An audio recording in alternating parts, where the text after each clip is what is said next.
Hi, everybody. Okay, we're gonna take some time to just go through the process of buying a home. So, this video is probably helpful for people that are looking to buy a home, maybe not familiar with the process. It's also going to be helpful to agents that are just trying to learn it from my side, from the lender side, a little bit more. I think we're going to break it up into a few, but we'll get started just right away. So first thing is, before you even get started, it is a great idea to obviously know if your credit is in good shape and work on that if need be. And it's also a great thing to be saving your down payment. It's amazing to have 20% down because then you will not be paying any mortgage insurance. That's something that has to happen if you have less than 20% down. However, there are many loan programs that we can use when you do have less than 20% down. So this is where it comes to the point where you need to pick your lender. Really, you want to pick someone that obviously knows what they're talking about, but that you like and you trust, because it's kind of like your doctor or your lawyer. My job is to take care of you. That's my fiduciary duty, is to be loyal to you and make sure the right thing is and the best options are offered to you. But having said that, because it's usually only like a month worth of being under contract and getting a house, but it's just so much easier to work with somebody that you feel inherently has got your back. And why do you work with a lender versus working directly with a bank? And the answer is because of the personal touch, the fact that you can call and be like, hey, what's going on? Or I have a question, or a hiccup comes up, and you're not calling a bank that you might end up waiting on the phone and wondering who you're supposed to talk to, and it becomes a bit of a nightmare. And so that's basically the short of it, is that you can go through the process more smoothly and more quickly, typically with a lender. So now you're all ready, and you have found a lender that you like. And now you head into the pre-qualification or pre-approval process. Those are really two different things. Pre-qualification is a really general statement. A lender can say, yeah, you have enough money. It looks like you should be fine being able to get a loan, okay?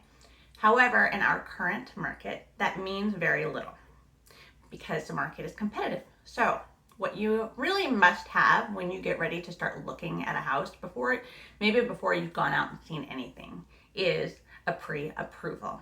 A pre-approval is much deeper. You would fill out an application with everything that I need to see if you qualify for a loan, and even to be able to run it through at least a digital underwriting scenario. So I know for sure when I give a pre-approval letter that this loan should close. The underwriter should be happy with this. And that's a really, really, really important thing. I know that many times agents won't even go out with clients until they have that part done, because when you have to move in a swift market, you must be ready to do that.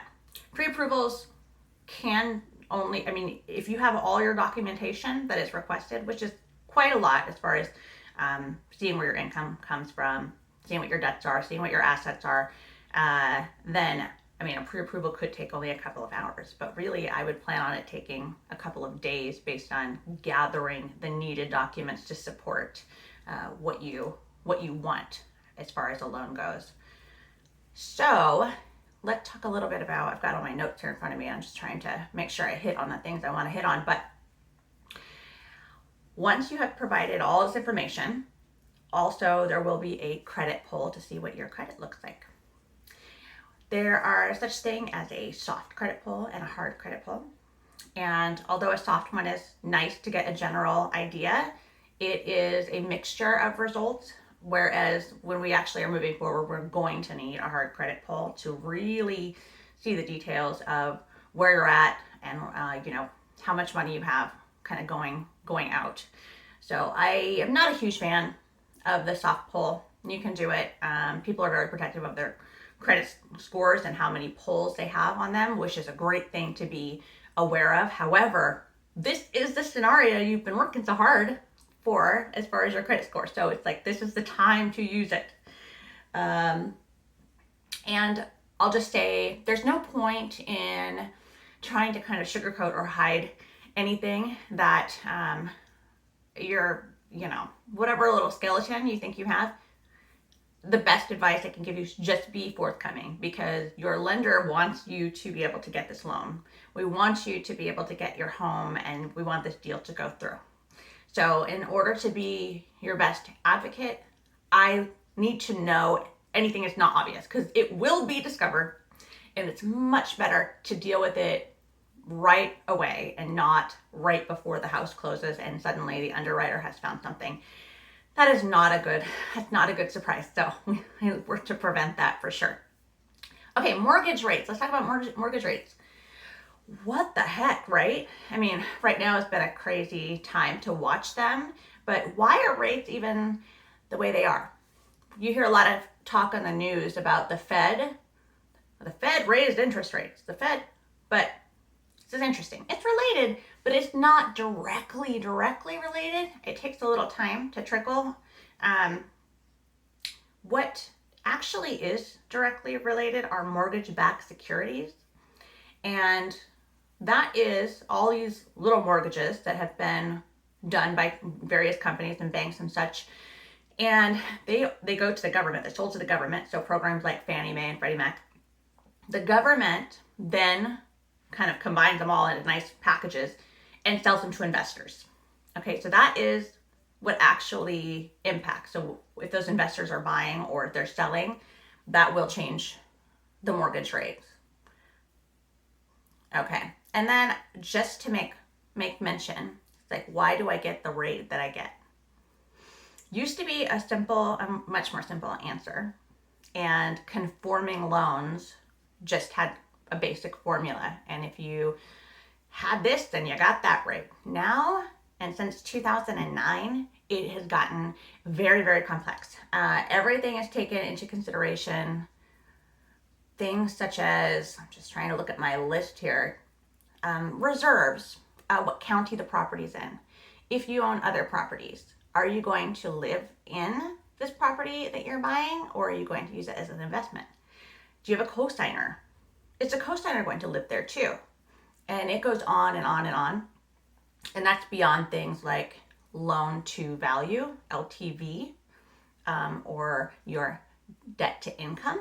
These are all ratios that are taken into consideration. So there's a lot in there, a lot. All right, I'm just trying to get through my notes here. All right, so that's kind of the beginning of that process. And after we've gathered everything, then I can say, hey, you are pre-approved. And I can send out letters when you make an offer with your agent or broker. Then I send a letter that's like, yes, definitely this loan's going to work out, which is a powerful thing when you are making an offer. So I think we're going to go ahead and, as we move into the processing stage of a loan, I am going to cut the video so that we don't make it too long. So come back for part 2. We'll talk about what happens next. What happens when your offer is accepted and you go into contract. See you soon.